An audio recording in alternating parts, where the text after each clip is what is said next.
Assalamualaikum warahmatullahi wabarakatuh. Waalaikumsalam warahmatullahi wabarakatuh. Nahmaduhu wa nusalli wa nusalli ala rasulil karim. Asyhadu an la ilaha illallah, asyhadu anna Muhammadan abduhu wa rasuluh.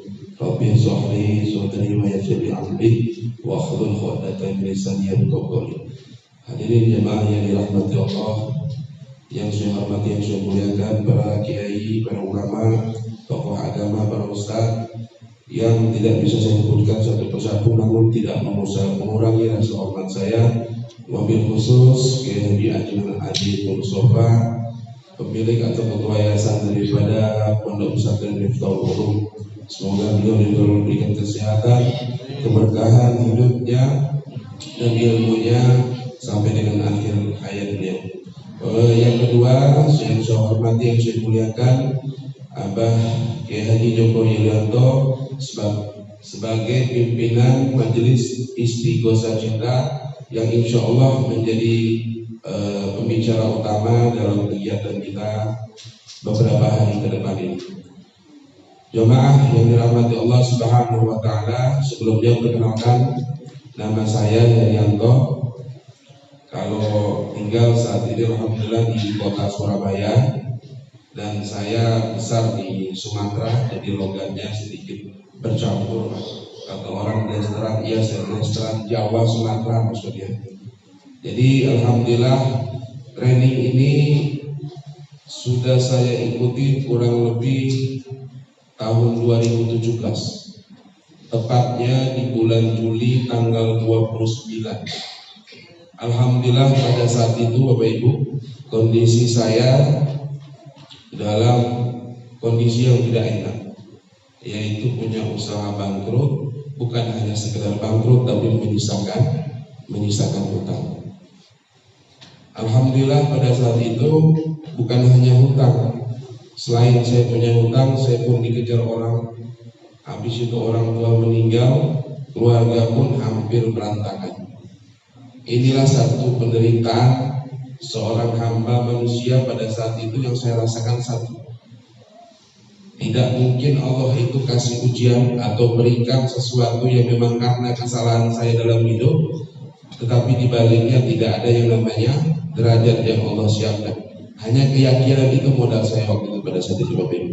Jadi alhamdulillah dengan keyakinan itu saya tidak sempat untuk yang hal aneh-aneh. Maka dari itu pada saat itu Pak Joko ini saat itu yang sudah saya anggap teman, sahabat, ya orang tua, ya rekan bisnis, saya coba telepon beliau. Ustaz, saya lagi begini begitu. Beliau sampaikan satu hal pada saat itu. Yang beliau sampaikan cuma satu, Mas, ketika Allah tolong, kira-kira ada nggak manusia yang bisa menghalangi? Saya bilang tidak ada, Ustaz. Kedua, kalau seandainya Allah tidak tolong, ada nggak yang mampu manusia menolong Mas Heri? Saya bilang nggak ada. Nah pada saat itu beliau katakan, kamu datang ke Bandung. Nah alhamdulillah Bapak Ibu, kondisi saya saat itu, jangankan untuk berangkat beli tiket pesawat, untuk makan aja susah. Namun hidup harus tetap berjalan, ekonomi harus segera bangkit, masa depan harus segera terwujud kembali sesuai dengan harapan. Mau tidak mau akhirnya saya nekat saya pada saat itu, saya meminjam uang kepada ibu saya, uang 40 hari tahlilan orang tua saya. Karena apa? Karena saya harus berubah. Jadi saya bilang sama ibu saya yang ada di Sumatera, saya pinjam uangnya untuk berangkat.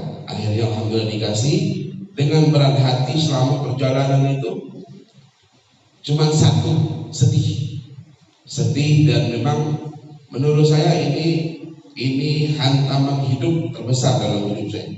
Tapi saya yakin aja gak mungkin Allah itu gak siapkan derajat. Nah setelah itu alhamdulillah saya sampailah di sini. Pada saat saya lihat pondok pesantren, saya ikuti program ini selama 4 hari 3 malam. Karena pada saat itu saya punya banyak masalah dan pengen keluar dari masalah itu, saya serius ikutin training. Biasanya kalau ada training, yang berhubungan dengan masalah kita serius nggak ngikutin ya? Serius. Nah hari ini saya pengen tahu nih, jamaah ada nggak yang punya utang? Ada nggak? Kok yang ngomong banyak sedikit gitu. Tapi ada yang keras suaranya itu. Jadi pada saat itu saya ngikutin serius apapun yang dikatakan panitia, satu pun nggak saya langgar. Akhirnya saya ikutin, alhamdulillah 4 hari 3 malam berlalu. Nah pada saat saya pulang saya tanya, Ustaz, apa lagi yang saya harus lakukan? Saya cuma pengen satu, hutang saya lunas. Beliau katakan, Mas, bulan depan datang lagi, tapi jangan sendirian. Terus bawa teman yang seperti apa kriterianya? Teman yang punya banyak masalah, khususnya masalah hutang. Nah, saya bilang, Ustaz, kalau begitu 1 truk saya bisa bawa, kan gitu. Karena apa? Kalau ukuran kita, Bapak Ibu, ukuran saya sama teman-teman saya itu nggak jauh-jauh. Masalahnya cuma masalah uang, masalah hutang. Derajat kita tuh makomnya baru sampai di sana, itu ukuran saya. Jadi pada saat yang kedua saya datang lagi 9 orang saya bawa dan semuanya bermasalah. Ada yang baru Ustaz ketipu sama satu travel umroh haji yang nilainya jauh lebih besar daripada saya, 5,7 miliar pada saat itu. Dia sudah keliling sana sini cari solusi, nggak dapat solusi, akhirnya saya bawa ke sini. Itu dari Kalimantan. Nah 9 orang saya bawa. Alhamdulillah bulan kedua datang, hutang pun belum kunjung lunas. Saya pun masih dikejar-kejar orang begitu. Dan alhamdulillah dengan berhati saya ikutin. Janji Allah itu nggak akan pernah pakai insya Allah kasih tepat. Nah saya tanya lagi sama beliau, Ustaz, 1 bulan sudah berlalu, ini bulan kedua saya ngajak jamaah 9 orang dan alhamdulillah hutang saya belum lunas. Saya tanya lagi, terus apa yang saya lakukan lagi, Ustaz? Beliau katakan, bawa lagi jamaah sebanyak-banyaknya. Bapak Ibu, saya nekat. Bulan ketiga setengah percaya, setengah tidak, ya. Karena 2 bulan berjalan hutang masih ada, bahkan belum lunas.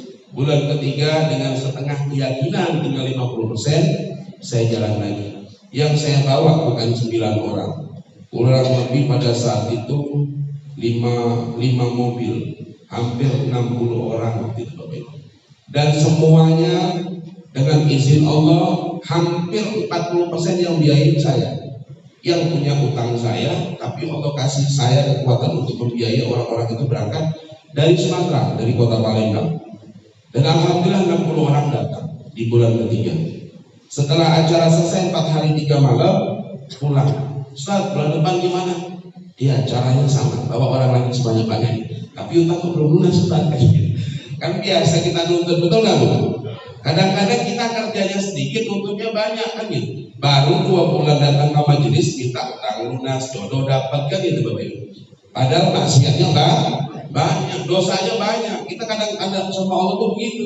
Baru sholat tahajud 2 malam, mintanya rumah, mintanya jodoh, mintanya mobil mewah kan gitu. 2 hari nggak dapat, nggak sholat lagi, itu manusia. Sama, saya pun begitu waktu itu. 2-3 bulan kok nggak lunas. Ya udah Mas, bulan depan datang lagi, insya Allah Pak Ustaz. Karena saya yakin sama beliau, saya akhirnya pulang. Tepat 3 bulan 3 minggu, hari Kamis pukul 3:30 habis sholat asar. Ini orang yang punya utang, yang punya uang, kurang lebih waktu itu 3 miliar. Telepon saya. Biasanya kalau dia telepon itu, pertama nggak pakai assalamualaikum, yang kedua langsung nyerocos, kayak bebek gitu. Cuman ketika ketemu aja sama saya orangnya. Artinya marah-marah, maki-maki, seluruh kebun binatang isinya itu keluar pasti dari A sampai Z kan gitu. Saya udah terima aja telepon, saya dengerin. Nah pada saat itu beda, suaranya lembut, pakai assalamualaikum. Dan yang dikeluarkan dari suaranya apa? Mas, mulai hari ini hutangmu sama saya lunasi, begitu. Tanpa 1 rupiah pun saya bayar. Dan setelah itu apa yang terjadi? Dia minta rekening saya ingat banget, dia kirimkan ke saya uang 25 juta. Kata dia untuk beli susu anak saya. Jadi utang nggak saya bayar 1 rupiah pun, Allah lunasi, yang kedua saya dikasih uang. Nah, inti ceritanya apa Bapak Ibu? Pada saat itu saya sedikit-sedikit belajar tentang hikmah yang saya alami. Intinya satu hal, kalau kita pengen hidupnya bahagia dunia wal akhirat, kita punya masalah pengen selesai, gak ada cara lain, kita tolong agama Allah. Yang kedua apa? Supaya dapat perhatian Allah, ikutin cara-cara Rasulullah. Nah, cuma dua hal ini saja. Kalau dua hal ini benar, insya Allah kita punya masalah apapun masalahnya, insya Allah pasti Allah tolong. Dan yang ketiga, butuh yang namanya perpanjangan tangan. Artinya apa? Untuk ikut cara Rasulullah. Yang kedua, untuk bisa masuk dalam kategori kita termasuk dalam golongan orang-orang yang menolong agama Allah. Butuh yang ketiga apa? Butuh tempat, butuh training, betul nggak? Saya nggak akan tahu intan Rasulullah yang surkum itu apa kalau saya nggak hadir di training ini. Saya nggak tahu kalau sunnah Rasulullah itu penting kalau nggak saya hadir di training ini. Intinya satu hal Bapak Ibu, pada saat itu saya cuma minta sama Allah, ya Allah, jika training ini manfaat untuk saya, keluarga dan kolega saya, wafatkan saya, jadikan saya istiqomah sampai akhir hayat di training ini. Bapak Ibu, alhamdulillah saya banyak Allah kasih yang namanya testimoni ataupun kegembiraan. Salah satunya saya punya teman, beliau ini bajingan, seumur hidup nggak pernah sholat, kerjanya tiap hari judi, antar pulau, tiap malam pulang, tangannya itu nggak pernah lepas dari pipi istrinya. Saya bawa ke training ini Bapak Ibu. Dia punya diskotik di Palembang. Setelah saya bawa ke training ini, hari keempat dia pulang, nggak ada suara yang keluar dari mulutnya kecuali hanya menangis kepada Allah. Baru kali ini saya merasakan yang namanya nikmat hidup dan bisa ibadah kepada Allah. Pulang ke sana hari ini Bapak Ibu, sampai detik ini 30 menit sebelum azan dia sudah di masjid. Asbab apa? Asbab ini training. Artinya Bapak Ibu, insya Allah saya menyaksikan sendiri demi Allah, training ini punya barokah. Jadi kalau Bapak Ibu ngikutin training ini sampai dengan selesai, pulang dapat manfaat, jangan manfaat itu dimakan sendiri. Sampaikan kepada keluarga, kolega, tetangga, saudara, bulan depan bawa mereka kepada training ini. Karena apa? Intan suluha yang surkum. Kalau kita pengen hidup bahagia dunia wal akhirat, nggak ada cara lain. Tolong agama Allah. Pengen lunas utang, tolong agama Allah. Dan tidak ada cara lain menolong agama Allah kecuali caranya Rasulullah. Saya bukan orang alim Bapak Ibu, saya bukan orang yang paham agama, tapi alhamdulillah dari training ini saya dikasih kenikmatan dalam ibadah. Dan ini bukan satu orang, bukan hanya saya, banyak teman-teman khususnya hari ini yang hadir, yang masih dalam perjalanan termasuk para panitia. Banyak kenikmatan yang didapatkan dari training ini. Makanya pulang dari sini bulan depan jangan sendirian. Walaupun jauh Bapak Ibu, lelah. Saya alhamdulillah kemarin baru keliling di beberapa kota. Harus jalan lagi ke training ini. Tapi nikmat rasanya. Karena apa? Setiap langkah kita datang ke training ini, insya Allah bernilai ibadah. Kalaupun ada apa-apa kita di jalan, insya Allah kita jadi sahid Bapak Ibu. Fi sabilillah. Makanya Bapak Ibu, kalau seandainya para jamaah pulang dari training ini mendapatkan manfaat, bulan depan jangan nggak datang dan jangan datang sendirian, kecuali bawa teman, bawa saudara. Insya Allah dengan cara itu apapun masalah kita, hajat dunia wal akhirat, insya Allah Allah cepat kabul lewat training ini. Mungkin itu yang bisa saya sampaikan. Lebih dan kurang saya mohon maaf. Akhirul kalam, wabillahi taufiq wal hidayah. Assalamualaikum warahmatullahi wabarakatuh.